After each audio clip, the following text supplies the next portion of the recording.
Superman star George Reeves' sudden death at the age of 45 became one of Hollywood's greatest mysteries. Decades later, an unlikely witness stunned the world with a jaw-dropping revelation, and it changed everything we thought we knew about that fateful night. George Reeves was born George Kiefer Brewer in Iowa in 1914, just 5 months into his parents' marriage. His dad left the family shortly after, and his mother moved with her infant son to California. There she remarried to Frank Basolo, who took young Reeves in and treated him as his own son. In fact, George had no idea that the Italian Basolo wasn't his real father. For all George knew, he had a normal, happy family life, but all of that was about to be ripped away. George came home from visiting relatives one day, and he couldn't help but notice that his father wasn't around.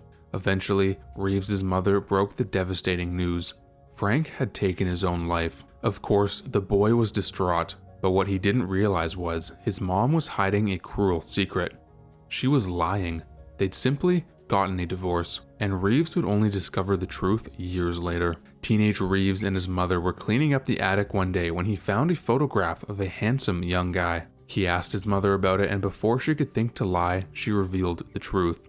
The man in the photo was his biological father. It was a can of worms time, and Reeves found out 3 things: that he didn't know his real dad, that his stepfather hadn't taken his life, and that he definitely wasn't Italian. Now, once he finished high school, George Reeves enrolled in acting class. While studying, he met and married classmate Eleonora Needles, who came from a family involved in the circus. While his real-life marriage flew under Hollywood's radar, his on-screen dating was nothing less than epic. Reeves was lucky enough to appear in the first scene of Gone with the Wind as a suitor of none other than Scarlett O'Hara. George played Stuart Tarleton, one of the 2 twins who pursued O'Hara's hand.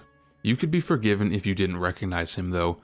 Warner Brothers made him dye his hair red for the role, but they didn't stop there. Next, they asked him to make a more permanent change. After appearing in Gone with the Wind, Reeves signed on with Warner Brothers, who changed his legal name from George Basolo to George Reeves. Luckily, they hadn't finished the credits for Gone with the Wind yet, and his name got switched in time. With the name change, the actor was now on his way to stardom, a path that accelerated when producers realized he had profitable acting skill. Now, Reeves got offered a role for a strange reason. In his screen test for the Hopalong Cassidy series of films, Reeves and his scene partner were able to get through 7 pages of script in one single take, so he got hired not necessarily for his talent, but instead for the money he would save producers on doing numerous takes. Because of this skill, he signed on for 5 Hopalong Cassidy films. The actor was officially on his way, but he had no clue what the movie industry had in store for him. Back then, working as an actor usually didn't pay that well, so times were often tough for Reeves and his wife. Even though they had a good marriage, Eleonora couldn't help but look longingly at men who could make more money.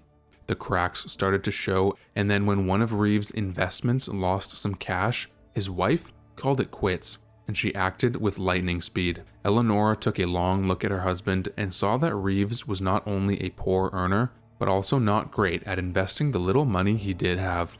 Soon, Eleonora left him for a richer man. George couldn't get over her betrayal and refused to even talk about her ever again. Reeves was hopelessly low on money and facing being a single man for the first time in years. It was at this tragic time in his life that he met Toni Lanier. Toni was an ex-showgirl and 8 years older than Reeves. She'd improved her lot in life by marrying MGM's general manager, Eddie Mannix. It seemed that Lanier was looking for a romantic plaything, and Reeves seemed up for the task. But there was something more than just a romance between these two. Toni Lanier was very generous to George Reeves.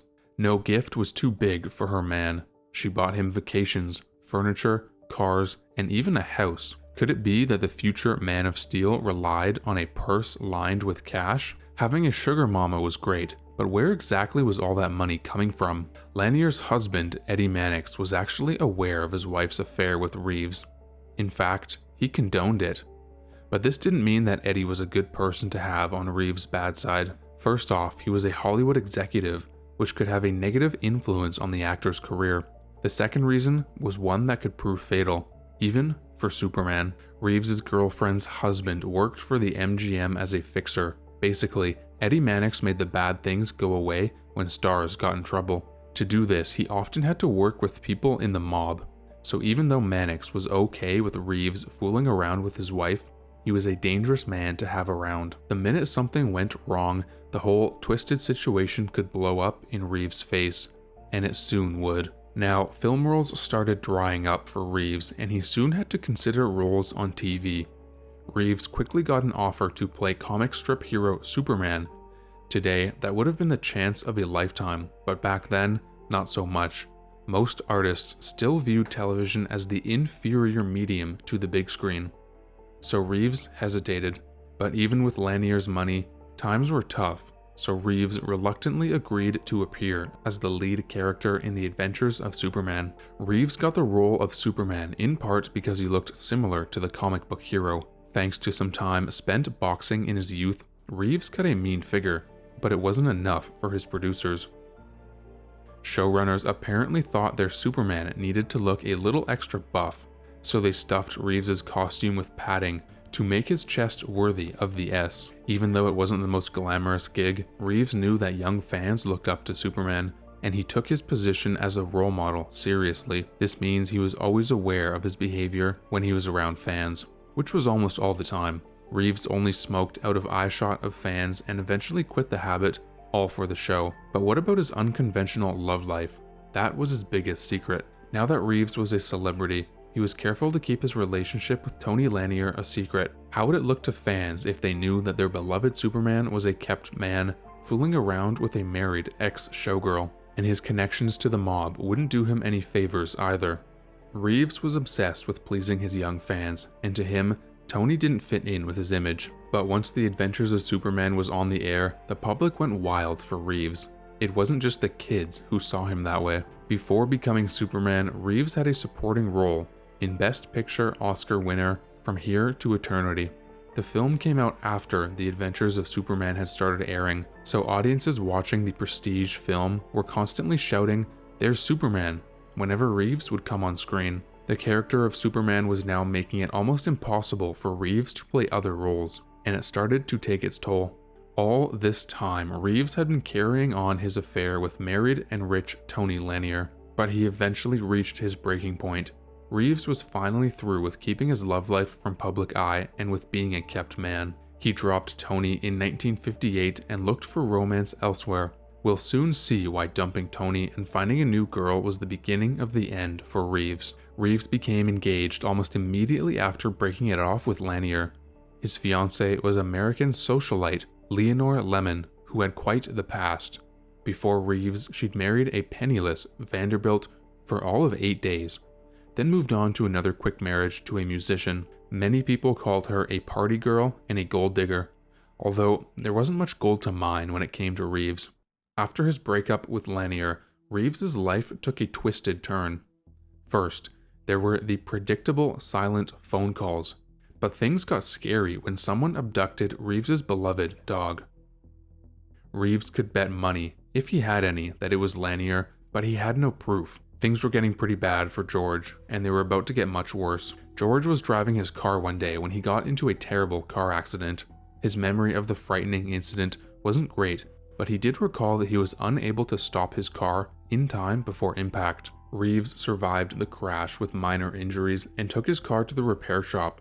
What the mechanic told Reeves must have made his blood run cold. When Reeves had fully recovered from his injuries, he was ready to drive again. According to some reports, he went back to the repair shop and made a shocking discovery. The mechanic told him that someone had cut his brake lines. That was the last straw. Reeves had to stop Lanier before something even worse happened.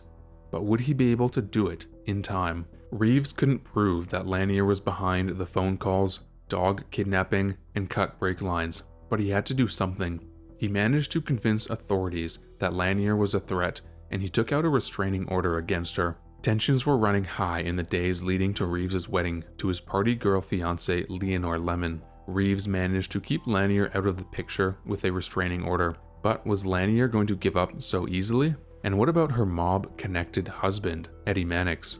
He couldn't have been too happy about the way Reeves dumped his wife. Reeves was certainly stressed to the max, and all his fears came together on a night a few days before the wedding. Reeves and Lemon went out to dinner to celebrate their upcoming wedding and came back to Reeves's home. Maybe it was the recent attempt on his life, but Reeves wasn't in a great mood and went upstairs to bed, leaving Lemon downstairs drinking with a house guest. A few hours later, when Reeves came back downstairs, he found the party had expanded to include his neighbor and someone Reeves didn't know, William Bliss. The night was already miserable for Reeves, but you can bet it was going to get a lot worse. George was in a foul mood, so he left the partiers to their drinking and went back up to bed. According to reports from that night, as he climbed the stairs, his fiancée Leonore ominously announced that Reeves was going to take his own life. The drinkers then heard a drawer slide open upstairs, and Leonore said that Reeves was getting a pistol. Then Leonore said, quote, "He is going to shoot himself." The next thing they heard was a deafening bang. After the loud bang from Reeves's room, for some reason nobody did anything. His fiancée, house guest, and neighbor all just continued to party. Eventually, it was William Bliss, a stranger to Reeves, who went upstairs to check on the star. What Bliss found was absolutely sickening. William called the authorities and they found Reeves up in his bedroom, lying face up on his bed. It looked like a self-inflicted wound, and they quickly deemed the case closed. The drinkers downstairs weren't much help when it came to giving accounts of what happened on Reeves's final night. They were simply too intoxicated to relate a coherent story. But that's not even the suspicious part. Strangely, officers only asked them a few questions before letting the partiers leave, even though a murderer may have been among them.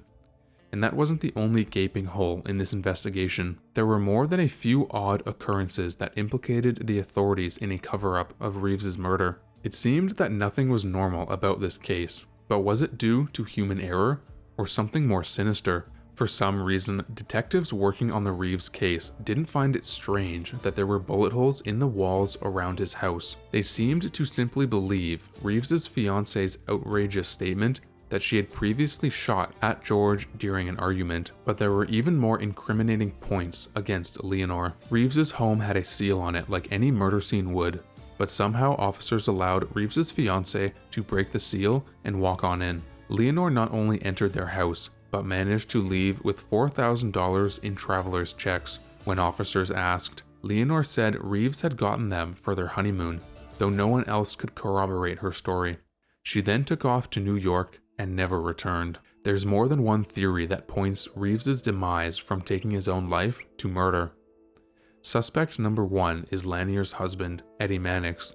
Remember, as a notorious Hollywood fixer, Mannix could cover up just about any misdeed. In addition, he adored his wife Toni, and even though they had an open relationship, would take care of anyone who harmed her. But how could he shoot Reeves if he wasn't in the house? William Bliss arrived at Reeves's house the night of his murder.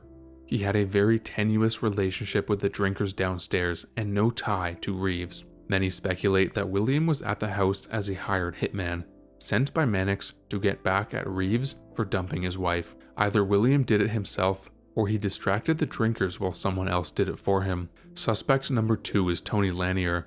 As a spurned lover, she certainly had the motive, and she must have known something of her husband's strong-arm men for hire.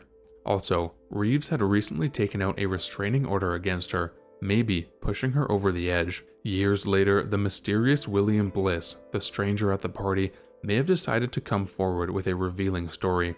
He allegedly told a friend that on the last night of Reeves's life, when the shot rang out upstairs, Reeves's fiancée Leonore wasn't downstairs with the partiers, but upstairs with the actor.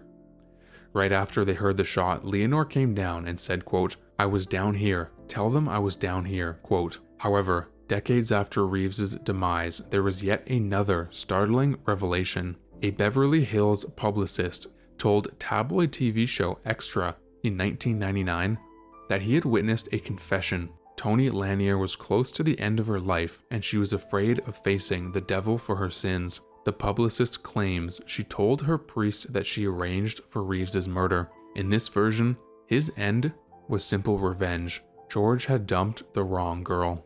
If you enjoyed this Factinate video, give it a thumbs up and subscribe for more incredible stories. Want a say in who we cover next? Join our membership program through the link in the description for exclusive perks. Your support means everything to us. Thanks for watching, and we'll see you in the next one.